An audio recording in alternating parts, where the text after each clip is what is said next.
Consistency shine ka tashi kullum ka ce za ka yi wani abu kuma ka aiwatar da abun nan ko da kana so ko ba ka so, saboda ka sa wa ranka cewa dole za ka yi shi.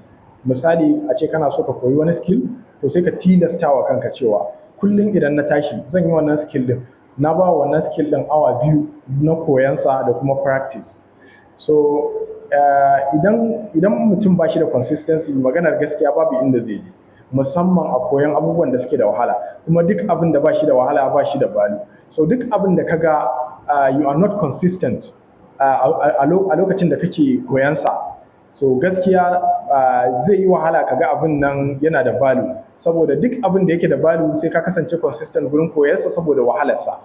Yanzu idan muka ɗauki misali, mutane da dama, mutum zai iya zuwa a wani guri a ɗauke shi aiki. Mutum zai iya zuwa a wani guri a ɗauke shi aiki, amma zai kasance consistent a wannan gurin aikin. Kowace safiya zai tashi ƙarfe 7 ko ƙarfe 8 ya tafi gurin wannan aikin.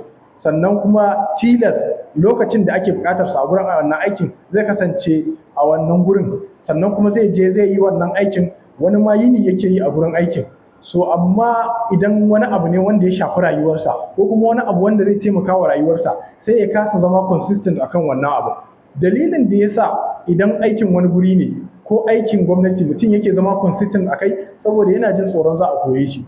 To dole ka samar wa zuciyarka wannan tsoron akan abin da kake son ka cimma wa rayuwarka, cewa idan na ƙi yau me zai faru gobe, idan na ƙi yau ƙarshenta ba zan yi ba har abada. To dole ka samar da wannan tsoron a cikin zuciyarka, the same tsoro da kake samar wa zuciyarka idan aikin wani guri kake.